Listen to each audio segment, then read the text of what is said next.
আমি তো ওদের মুখের দিকে তাকাতেই পারছি না। আগে যখন বাড়ি গেছি তখন একটু আশা ছিল, তাতেই নিজেকে সান্ত্বনা দিয়েছি, ওদেরকে সান্ত্বনা দিয়েছি। কিন্তু এখন আর কোনো আশা নেই, সব শেষ হয়ে গেছে। আমি মাকে কি বলে সান্ত্বনা দেবো পিসিমণি?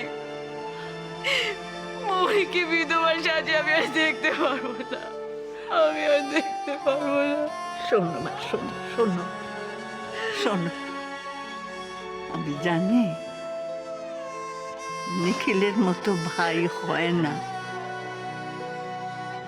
ওকে আমি চিনতাম না, কিন্তু তোমাকে দেখে আমার মনে হয়েছে যে ওর অভাব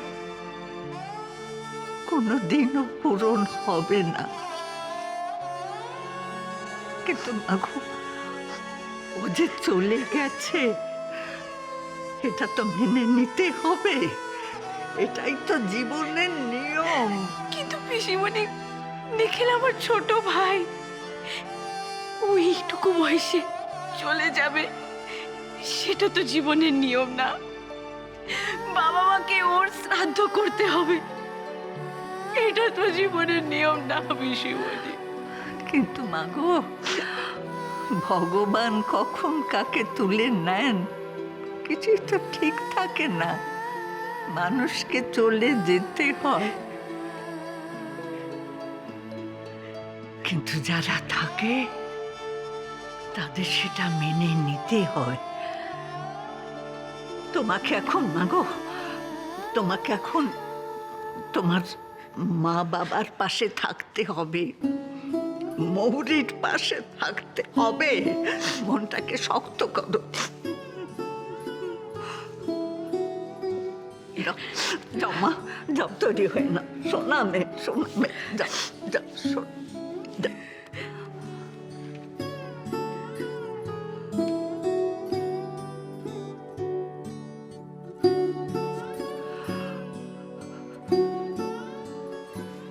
ভগবান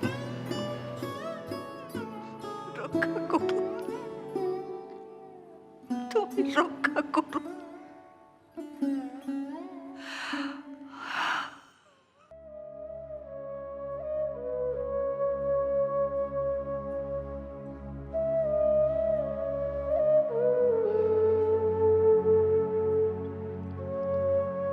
নীলিমা,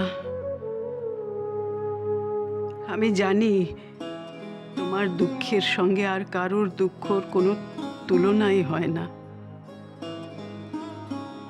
তবু একবার বলছি,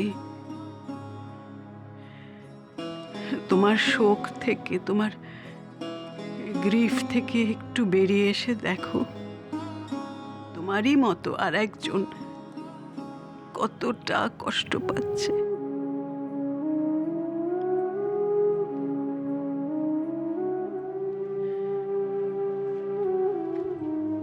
নীলিমা, প্লিজ প্লিজ নীলিমা, তুমি এভাবে মৌরির কাছ থেকে মুখ ফিরিয়ে নিও না। শোনো শোনো, আমার কথা শোনো। তুমি আর মৌরি নিখিলের জীবনে সব থেকে কাছের মানুষ ছিলে। নিখিল তোমাদের দুজনকেই সব থেকে বেশি ভালোবাসতো, তাই না? For Nikhil sake, for his sake, তুমি একবার মৌরিকে কাছে টেনে নিতে পারো না? না পারি না মা, প্লিজ। না পারি না বলছি তো। নিখিলের মৃত্যুর জন্য মৌরি দায়ী মা। কেউ কারোর মৃত্যুর জন্য দায়ী নয় Nilima. It's destiny, it's just destiny. Nikhil আর কোনোদিনও ফিরে আসবে না, এটা তোমাকে এবং মৌরিকে মেনে নিতেই হবে।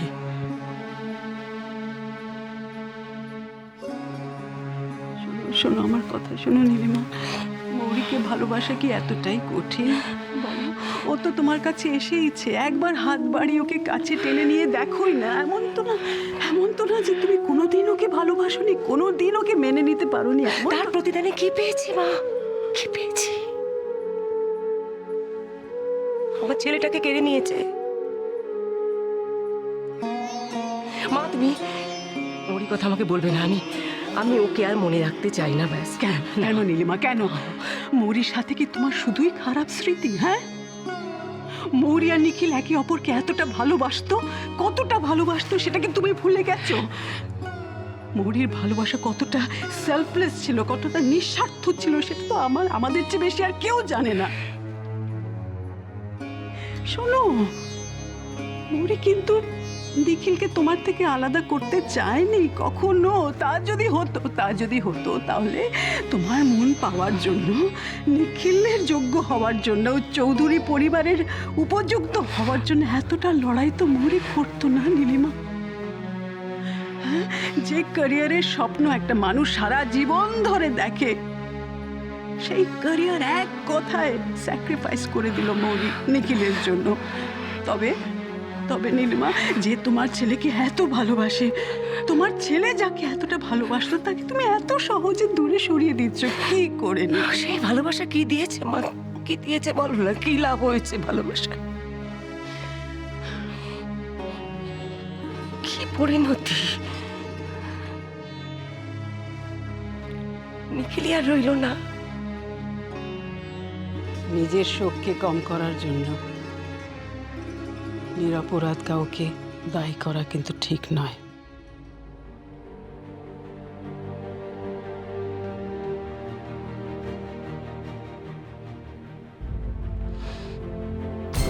মা, আকাশের মৃত্যুর জন্য নিখিলকে দায়ী করে কোন সুখটা তুমি পেয়েছিলে নীলিমা? আজ আবার সেই একই ভুল করে বসছো। তুমি মা, মরি কি তোমার কাছে নলিনী বা নিখিলের চেয়ে আলাদা কেউ, যে ভুল করলে তাকে ক্ষমা করা যায় না?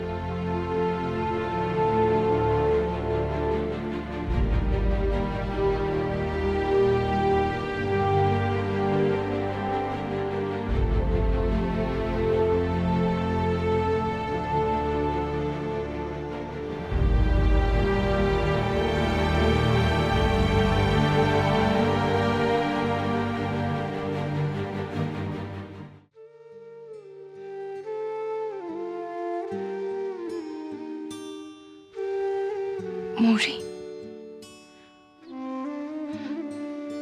প্লিজ একটু কথা বলো, চুপ করে থেকো না। কথা বললে তোমার মনটা অনেক হালকা হয়ে যাবে মৌরি।